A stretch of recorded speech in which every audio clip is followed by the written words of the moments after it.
The imperial decree reached every corner of the Drotha star system. Within minutes, all technology would cease, all voices would quiet, all movement would stop. Emperor Voreth had commanded absolute silence for the hatching of the royal clutch, and no living soul dared disobey.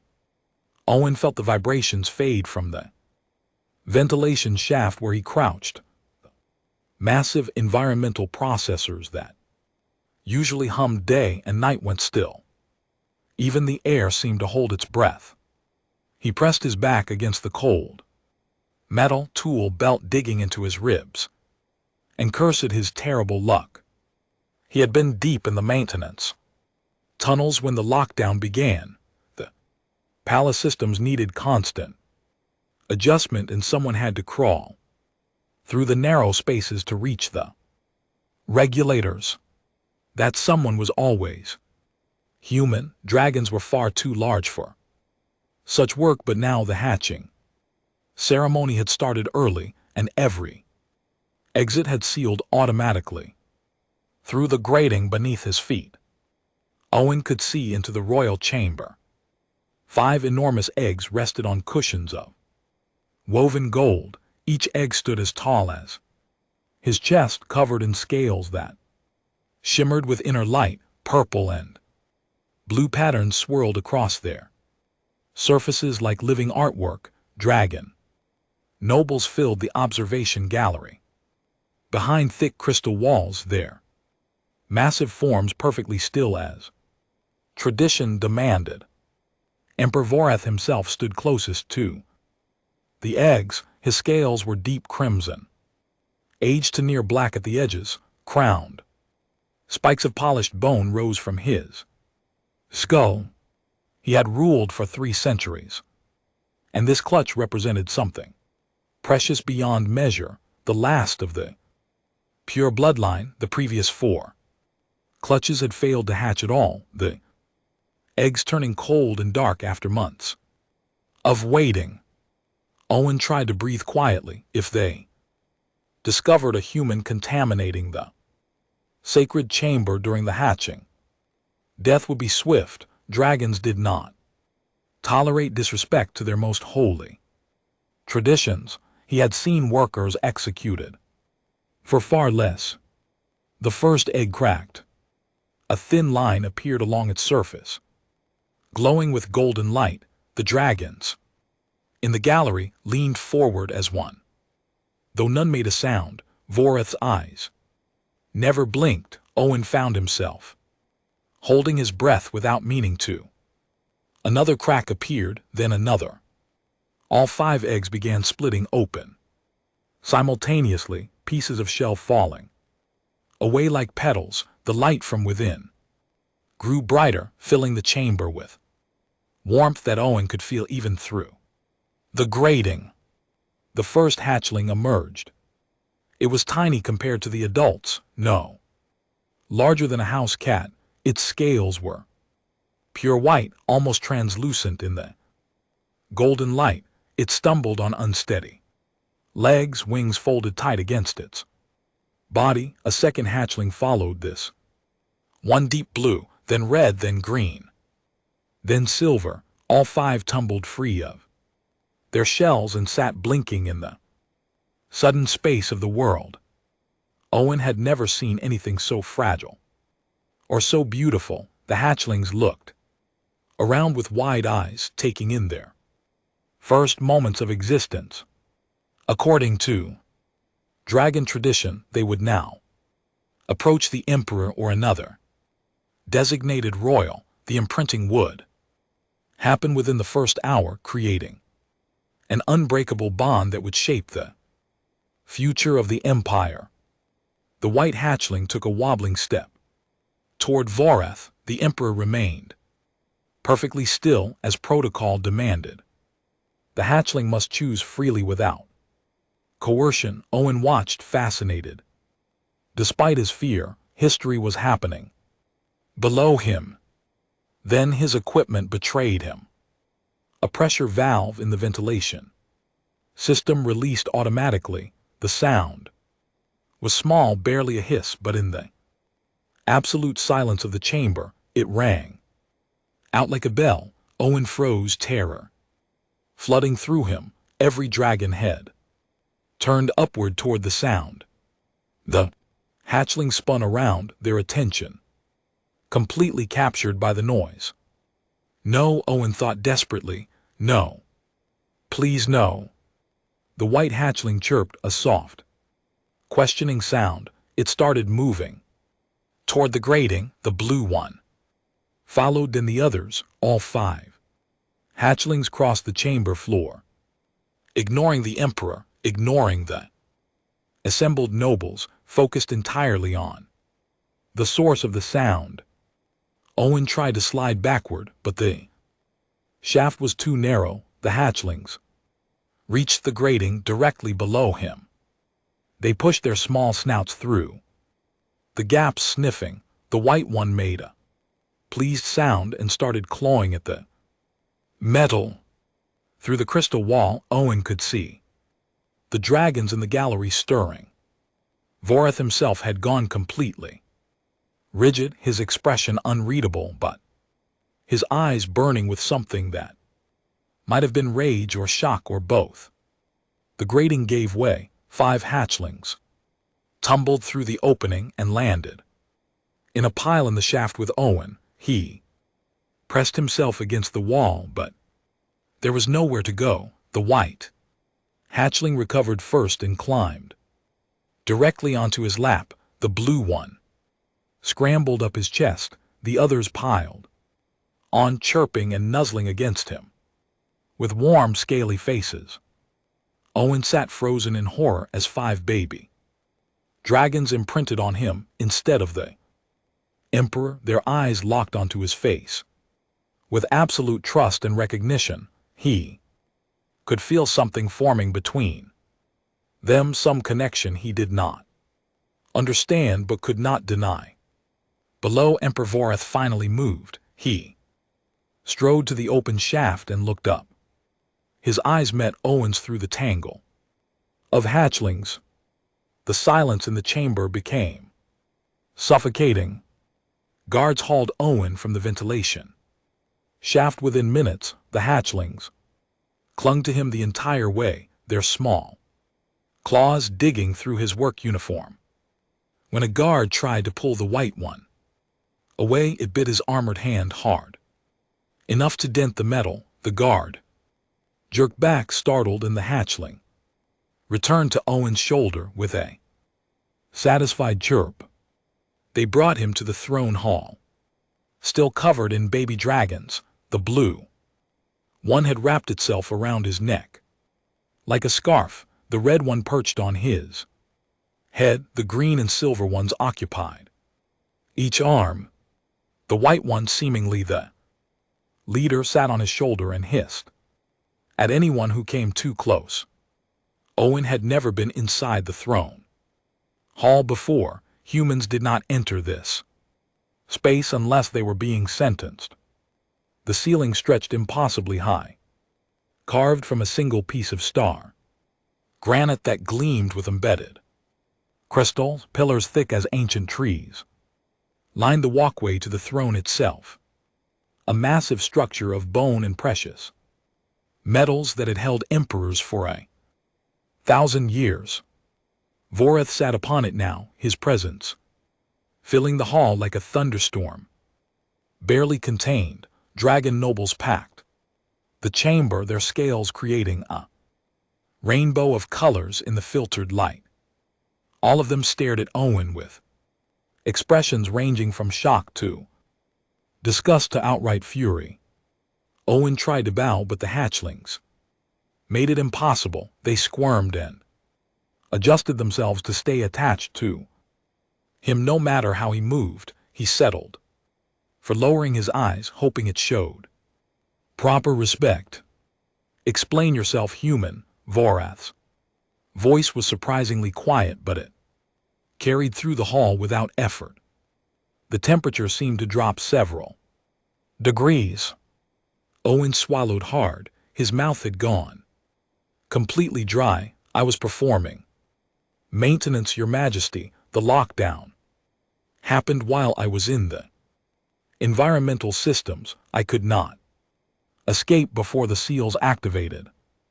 You contaminated the sacred hatching.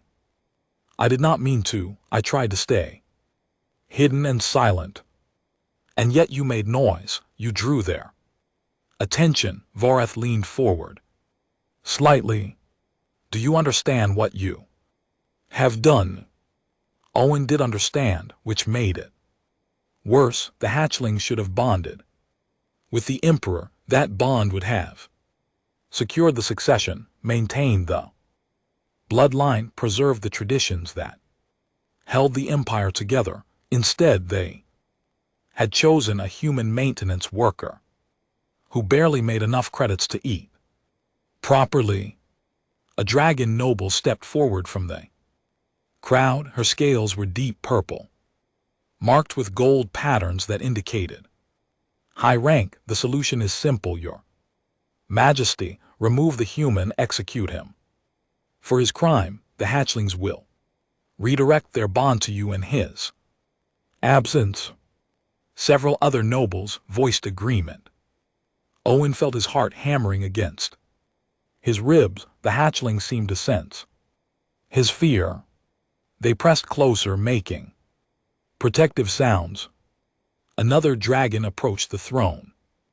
This one was smaller than most, with pale gray scales and kind eyes. He wore the robes of a palace physician. With respect, Lady Santh, that is not how imprinting works. The bond has already formed. It happened the moment the hatchlings fixed their attention on this human. Breaking it now at this early stage would cause severe neural damage, possibly death. Silence fell across the hall. Voreth's claws scraped against the armrests of his throne, a sound like swords being drawn. Are you saying the royal clutch is now permanently bonded to a human? The physician bowed low. I am saying the bond cannot be safely broken for at least 6 months, possibly longer. By then it will have deepened beyond any hope of change. Yes, Your Majesty, the hatchlings have chosen him. Owen wanted to sink through the floor. The weight of hundreds of dragon stairs pressed down on him like physical force. The white hatchling nuzzled his cheek, apparently unconcerned by the political disaster it had caused. Lady Senth's tail lashed in anger. This is unacceptable. We cannot allow the future rulers of the Empire to be raised by a common laborer, a human no less. It violates every tradition we hold sacred. Other voices joined hers, filling the hall with angry debate. Owen caught fragments of different arguments. Some wanted him dead regardless of the risk. To the hatchlings, others suggested imprisonment. A few voices, surprisingly, spoke in his defense, though he could not see who they were. Voreth raised one clawed hand. The hall fell silent instantly. The hatchlings must survive. That is not negotiable. They are the last of the pure bloodline. Without them, the succession fails and the empire fractures. He stared at Owen with eyes that had seen centuries pass. But we cannot simply accept this insult to our traditions. There must be consequences. Owen found his voice, though it shook. I will accept any punishment, Your Majesty. I did not ask for this. I did not want it, but if my death would harm them, then I ask that you spare me for their sake, not mine. The Emperor studied him for a long moment. The blue hatchling chose that moment to lick Owen's ear, making him flinch. Despite the terrible circumstances, several dragons made sounds that might have been suppressed. Laughter. Voreth's expression remained cold. You will be confined to the palace. You will not leave the royal grounds under any circumstances. you will care for the hatchlings under constant supervision. Physicians and scholars will observe every interaction. If they determine the bond can be safely broken, it will be. If you fail in your duties, or if the hatchlings suffer in any way, you will die slowly. Do you understand? Owen nodded, not trusting his voice. White hatchling chirped happily, apparently pleased with this arrangement. Take him to the prepared chambers. Assign a full guard detail. No one is to harm him or the hatchlings without my direct order. Voreth waved dismissively. This audience is ended. As guards surrounded him, Owen caught one last glimpse of the Emperor's face. Behind the anger and the rigid control, he saw something else, worry perhaps, even fear. The hatchlings had not chosen a human by accident. They had chosen him, specifically for reasons no one understood, and that uncertainty terrified the most powerful being in 3 star systems. 3 weeks passed in the gilded cage of the royal nursery. Owen learned quickly that luxury meant nothing when you were prisoner. The chambers were beautiful, all polished stone and expensive fabrics, but guards stood at every door. Scholars observed his every move through observation windows. He could not take 3 steps without someone recording his actions. The hatchlings grew with shocking speed.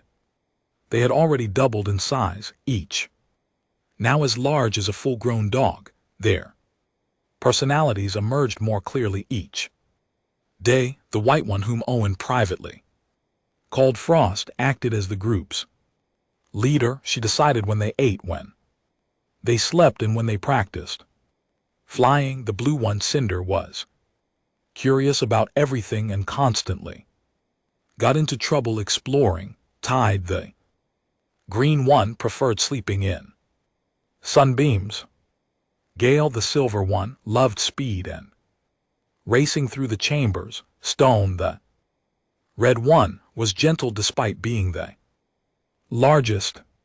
They refused to eat unless Owen fed them. Dragon nobles tried offering the traditional royal diet of specially prepared meats and rare minerals.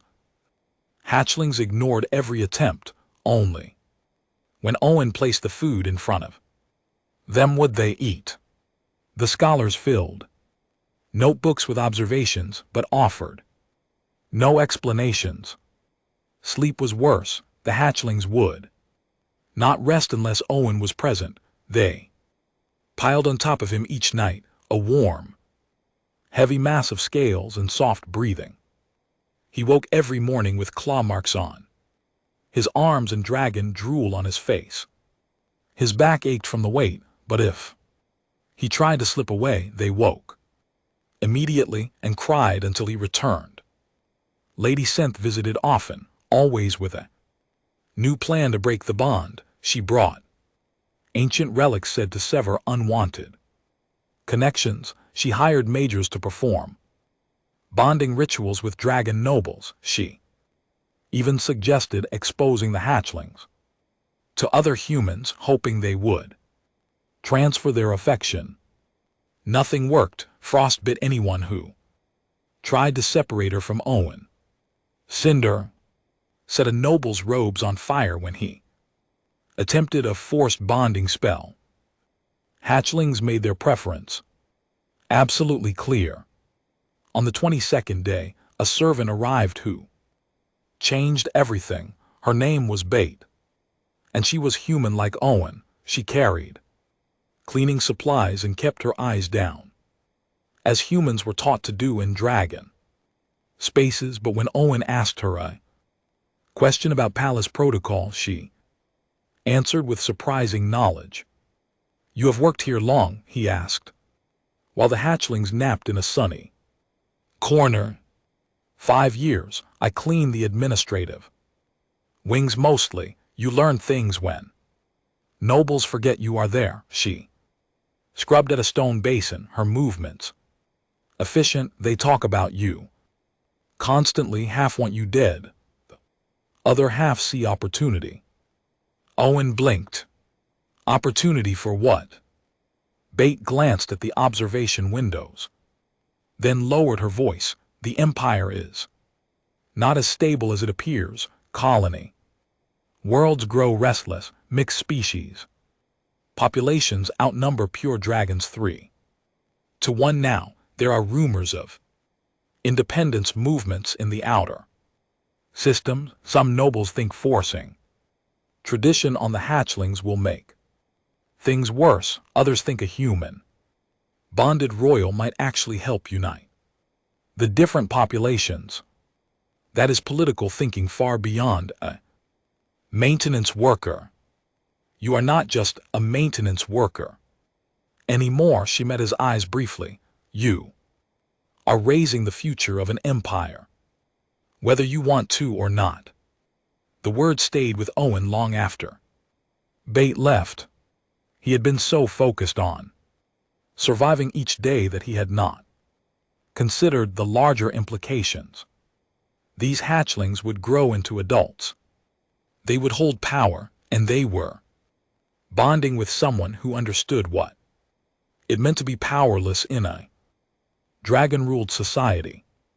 That night, as the hatchlings settled for sleep, Frost looked at him with eyes that seemed far too intelligent for her age. She chirped a question, a sound Owen had learned meant she wanted to understand something. "What is it, little one?" he asked. Quietly, she placed one small claw on his chest, right over his heart. Then she touched her own chest. The gesture was unmistakable. She was asking about the bond, about why it existed. Owen took a careful breath. "I do not know why you chose me. I am nobody important, but I will take care of you the best I can, I promise." Frost made a satisfied sound and curled against him. The others followed, creating their usual sleeping pile. But Owen lay awake, thinking about Bates' words and the future rushing toward them. Oh! The next morning brought Lord Draven to the nursery. He was an older dragon. Scales faded to pale bronze, but his bearing showed a lifetime of authority. He dismissed the scholars from the observation room and entered the chambers alone, a breach of protocol that made the guards nervous. "Walk with me, human. The hatchlings may follow." They strolled through the connecting gardens, 5 curious hatchlings trailing behind and investigating every plant and fountain. Draven said nothing for several minutes, simply watching the Barbies play. Finally he spoke. "Do you know why the previous clutches failed to hatch?" Owen shook his head. "Because the Empire has become rigid.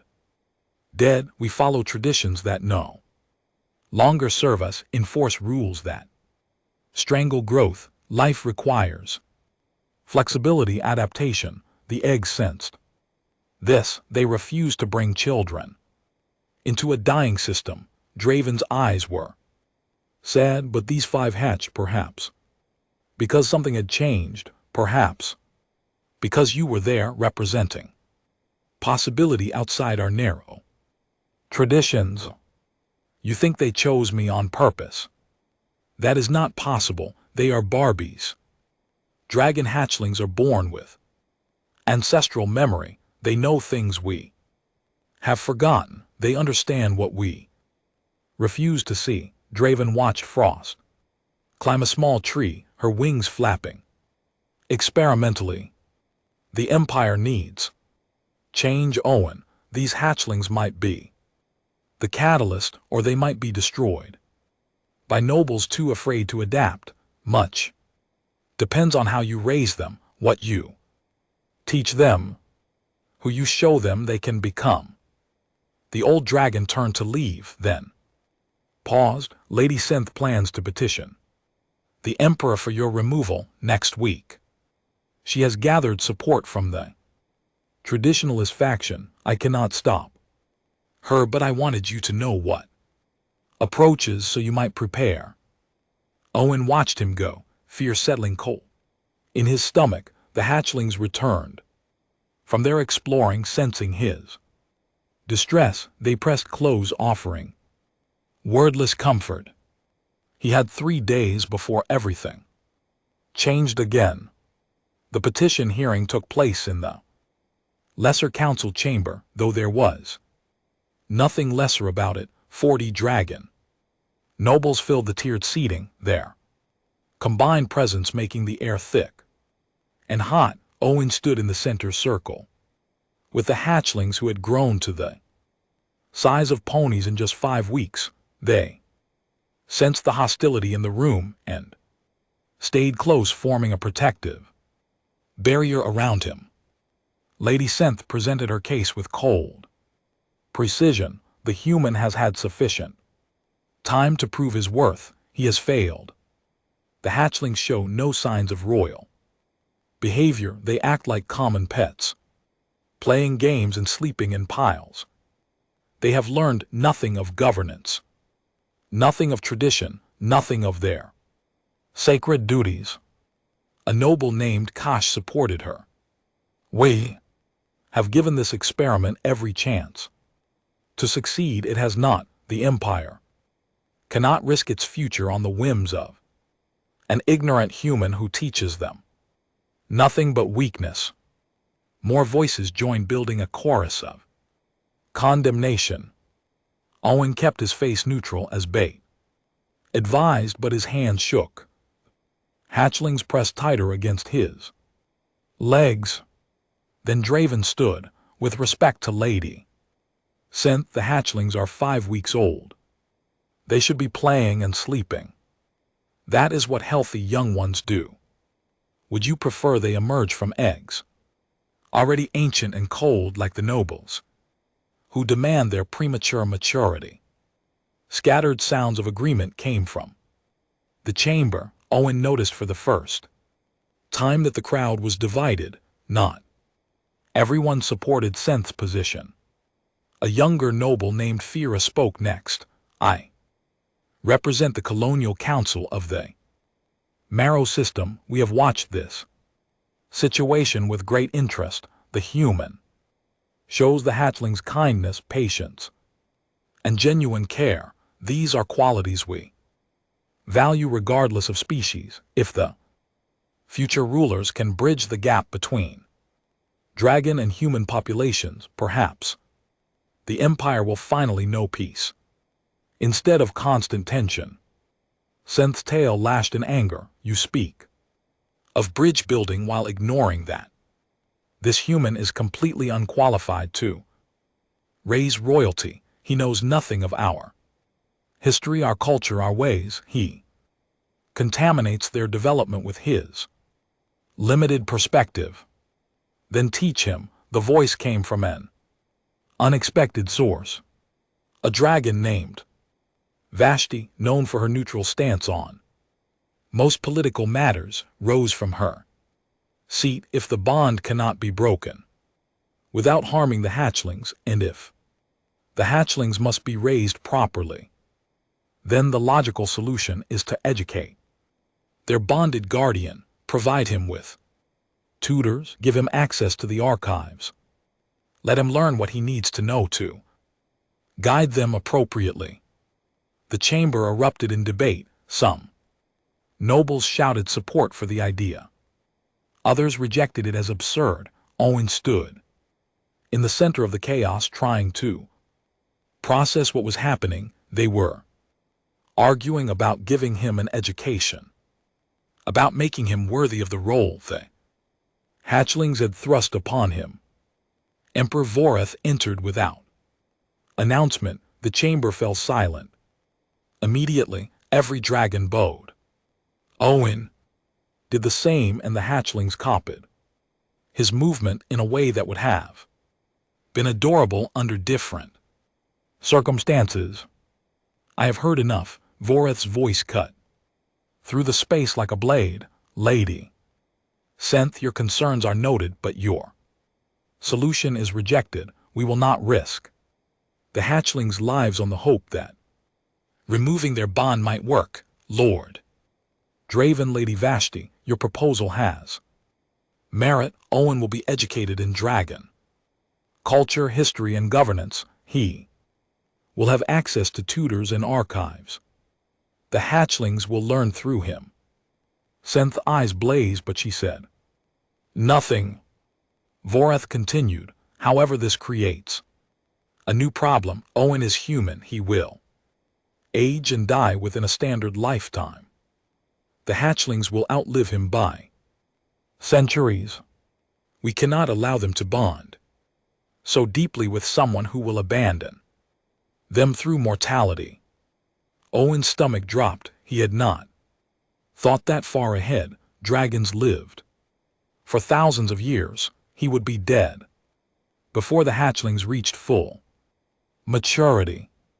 Therefore, Voreth said, his gaze fixed on Owen, you will undergo life extension treatments. The imperial physicians will slow your aging to match dragon time scales. You will live as long as necessary to see your duties through. This is not a gift, it is a sentence. You will watch your species age and die around you while you remain. Do you accept these terms? The chamber waited. Owen looked down at Frost, who watched him with complete trust, at Cinder, who had curled his tail around Owen's ankle, at the others who had chosen him for reasons he still did not understand. I accept, your majesty. Voreth nodded once. Then it is decided. Owen will be given the title of royal companion. He will raise the hatchlings with support from dragon scholars. His education begins tomorrow. This hearing is concluded.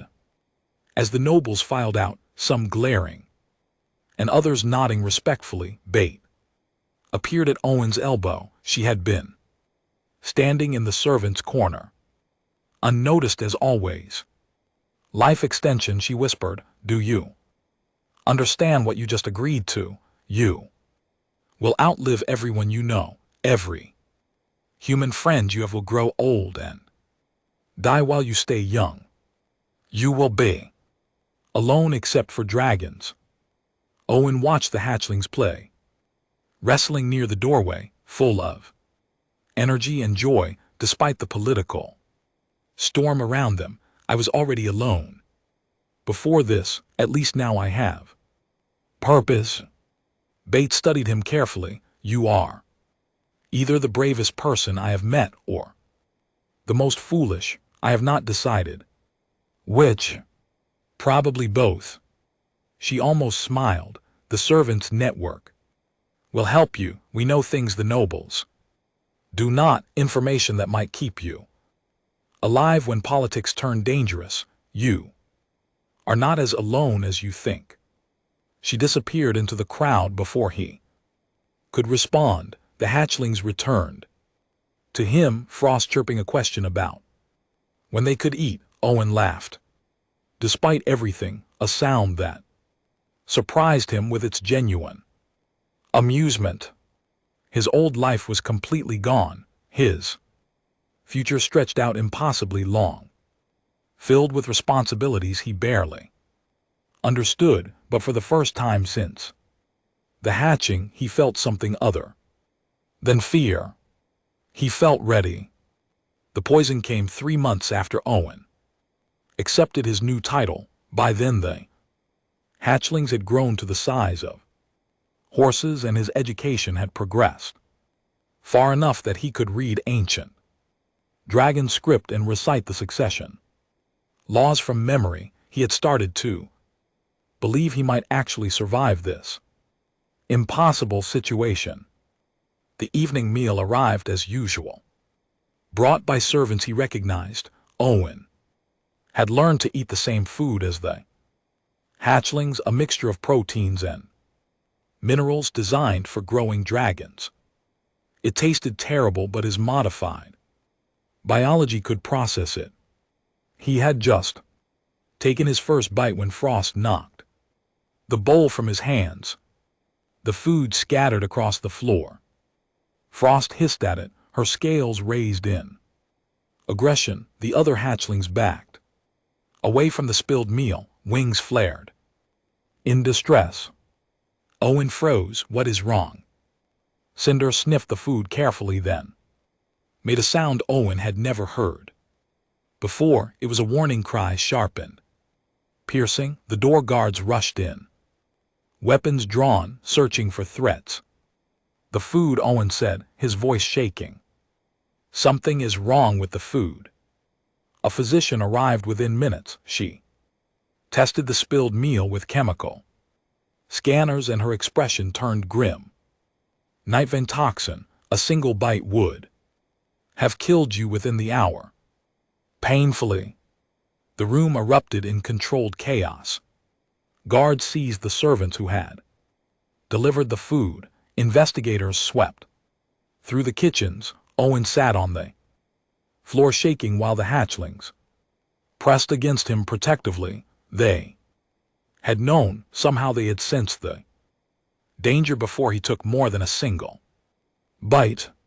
Frost would not leave his side for the rest of the night. She kept one clawed foot on his arm at all times, as if afraid he might disappear if she let go. The others formed a circle around him, facing outward, ready to attack anything that came close. The investigation uncovered the conspiracy quickly. 3 nobles had bribed the kitchen servants, promising wealth and freedom in exchange for poisoning the royal companion. The nobles confessed under questioning, showing no remorse. They believed killing Owen would free the hatchlings to bond properly with dragon royalty. Emperor Voreth summoned everyone to the throne hall the next morning. The 3 conspirators knelt in chains before him. Owen stood to the side with the hatchlings who had refused to let him out of their sight. Frost kept making low growling sounds at the prisoners. You attempted to murder the royal companion. Voreth's voice was cold. Explain your reasoning. The lead conspirator, a noble named Sareth, lifted his head defiantly. We acted to save the empire. This human pollutes the royal bloodline with his weakness. The hatchlings deserve proper dragon guidance, not the corrupting influence of a short-lived inferior species. The hatchlings would have died without him. The physicians confirmed this. Then they should have died better than living as corrupted half-dragons who think like humans. Sareth's scales flushed dark with conviction. We have sacrificed bloodlines before to preserve purity. These 5 are not worth the degradation they will bring. Silence fell across the hall. Owen saw several nobles nodding in agreement with Sareth's words. The division in dragon society ran deeper than he had realized. Some saw the hatchling's choice as an opportunity, others saw it as an abomination. Then Frost moved. She pulled away from Owen and walked towards Sareth with deliberate steps. She had grown large enough to be intimidating, her white scales gleaming in the light. She stopped directly in front of the chain noble and stared into his eyes. Sareth sneered. You prove my point, beast. Approaching without protocol, showing no respect for proper. Frost attacked. She moved with speed that shocked everyone. Her jaws clamped onto Sareth's shoulder, teeth punching through scales. The noble screamed. Frost shook him like prey, then released and backed away. Blood dripped from her mouth. Her eyes showed calculation, not rage. She had measured her strike perfectly, painful, but not fatal. The other hatchlings rushed forward. Cinder breathed a stream of fire that scorched the floor near the second conspirator. Stone slammed his tail into the third sending the dragon sprawling. Gale and tide circled the prisoners. Hissing threats. Owen ran forward, calling them back. "Stop, Frost, no, come here." Frost returned to him but kept her eyes locked on Sareth. The message was unmistakable. Touch Owen again and she would kill, regardless of consequences. Voreth watched the entire display. Without moving, when the hatchlings finally settled, he spoke. "It seems the Royal Clutch has opinions about threats to their companion. They defend him with instincts that should only activate for the Emperor himself. This tells me something important." He gestured and guards dragged the wounded conspirators away. "They will be executed at dawn. Attempted murder of a royal household member carries only one sentence. Let this be known throughout the Empire. Anyone who harms Owen or the hatchlings will face the same fate." After the hall cleared, Voreth approached Owen directly. The hatchlings, tense but did not attack. The Emperor studied them with an expression Owen could not read. "They protected you with perfect coordination, no hesitation, no mercy. These are not pets, Owen. These are warriors in training, killers being shaped by their bond with you." Voreth's eyes were ancient and sad. "I wonder if you understand what you are creating.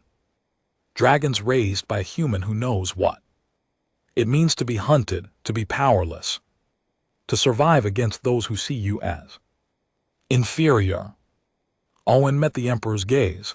"I teach them to protect what they love. Is that wronged?" "Not wrong, dangerous to my enemies. Perhaps, possibly to me as well if our interests diverge." Voreth turned away. "Continue their education, but remember, Owen, you are building something new. Something the Empire has never seen. When they reach maturity, they will have power beyond measure and perspectives that combine dragon strength with human experience. That combination will either save us all or destroy everything we have built." He left Owen alone with that thought and 5 hatchlings who had just proven they would kill to keep him safe. Frost nuzzled his hand, leaving smears of blood on his skin. Owen cleaned her teeth gently, murmuring reassurances. She had attacked not from mindless rage but from calculated defense. She had understood the threat and responded with appropriate force. Voreth was right. These were not pets. They were becoming something entirely new, and Owen was responsible for shaping exactly what that would be. 6 months after the assassination attempt, Emperor Voreth made a decision that shook the foundations of the Empire. He summoned Owen to his private study, a room few living beings had ever entered. The hatchlings came too now, massive enough that they barely fit through the doorways. They had to fold their wings tight and move carefully to avoid knocking over priceless artifacts. Voreth sat behind a desk carved from a single piece of starwood, reviewing documents that glowed with encrypted text. He looked tired in a way Owen had never seen before. "Ancient. Sit, Owen, you as well, young ones." The hatchlings arranged themselves around Owen's chair. Frost rested her head on his shoulder, now large enough that the gesture made him lean sideways. She did not seem to notice or care. "I have been emperor for 300 years. Voreth began. I have navigated wars, political upheavals, economic collapses, and cultural revolutions. I believed I had seen every possible challenge to imperial stability. Then 5 eggs hatched and chose a human." He sat down the document he was holding.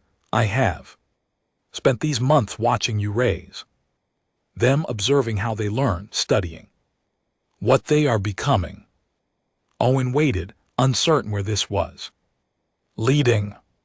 They are different from any royal clutch in our history. They question authority, they challenge traditions. They show concern for lower-ranked individuals that purebred dragons never demonstrate naturally. Last week Cinder spent 3 hours helping repair a servant's broken cart. Tide organized the kitchen staff more efficiently than our administrators. Stone broke up a fight between guards and made them apologize to each other. These are not traditional dragon behaviors. Is that bad? Owen asked carefully. I do not know yet. That is the problem. Voreth stood and walked to a window overlooking the capital city. Millions of lights spread below, representing billions of lives across 3 star systems. The Empire is failing. Owen, not quickly but inevitably. Colony worlds grow restless. Under dragon rule, mixed species populations demand representation. We refuse to grant. Our rigid traditions prevent adaptation to changing realities.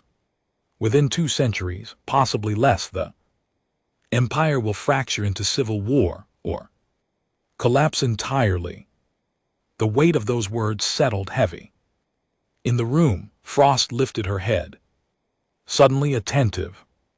The previous clutches failed to hatch because they sensed this death. Life does not waste itself on doomed ventures, but these 5 hatched because something changed, because you were there, representing a different path forward. Voreth turned to face them directly. I believe the hatchlings chose you deliberately, not randomly, not by accident. They knew what they were doing. Owen felt his breath catch. That is impossible. They were newborns. Dragons carry ancestral memory. Knowledge passes through bloodlines, instinct to instinct. They understood at some level that the Empire needed change, that dragon-only rule had failed, that survival required evolution. The Emperor's expression was complex, mixing pride and pain. They chose you because you represent what we refuse to become: adaptable, humble, capable of growth, and through bonding with you, they will carry those traits forward into the future of dragonkind. Silence filled the study. The hatchlings had gone completely still, as if they understood the magnitude of what was being discussed. Voreth returned to his desk and pulled out a document sealed with the Imperial crest. I am creating a new position. Royal Companion is insufficient for what you have become, what you must continue to be. He broke the seal and handed the document to Owen.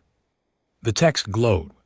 Official authority, written in both dragon script and common language. Owen read it twice, not believing the words. You are making me their official guardian, with legal authority over their education and development until they reach majority.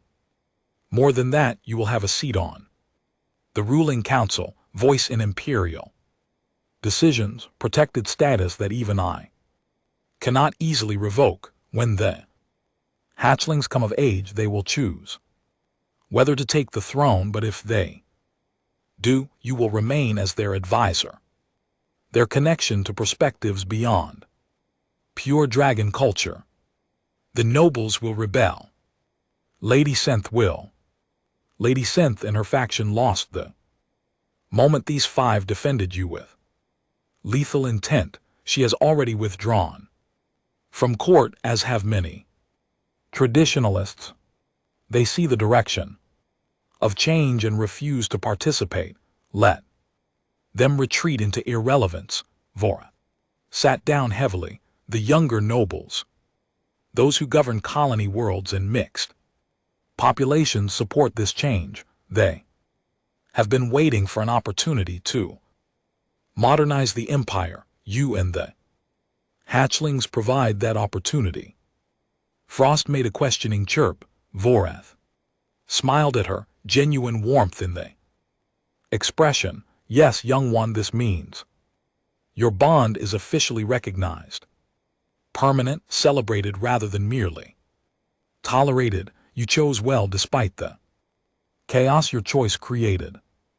The other hatchlings joined Frost in making pleased sounds. They had understood more of the conversation than Owen expected. Their intelligence continued to surprise him daily. There will be challenges, Vorath continued, factions who oppose change, extremists who see you as corruption of sacred bloodlines, political maneuvering from those who seek to use the hatchlings for their own purposes. You must navigate all of this while raising 5 incredibly powerful beings who will shape the future of billions. Owen felt the weight of it crushing down on him. Then Frost pressed closer, offering physical comfort. The others did the same, surrounding him with warmth and presence. They had chosen him, and they would face whatever came together. I accept, Your Majesty. Vorath nodded slowly. Then the announcement will be made tomorrow. The Empire will know that change has come, carried on the wings of 5 dragons who had the wisdom to choose differently. He paused. I only hope we all survive what comes next. After they left the study, Bate found Owen in the gardens where the hatchlings practiced flying. They soared through the evening air, their scales catching the fading light in brilliant displays of color. The entire palace is talking, she said, watching Gale perform aerial loops. You are now one of the most powerful individuals in the Empire, a human given authority over the royal succession. I did not ask for this. No one who deserves power asks for it. That is how you know they might use it. Well, she smiled slightly. The human servants are celebrating. For the first time in history, one of us has real voice in imperial governance. It gives us hope that things might actually change. Owen watched his charges play, their joy simple and complete despite the political storms swirling around them. They were still young, still learning, still growing into whatever they would become, but their choice had been clear.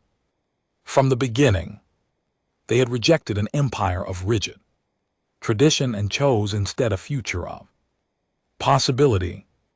And somehow, Owen would help them build it.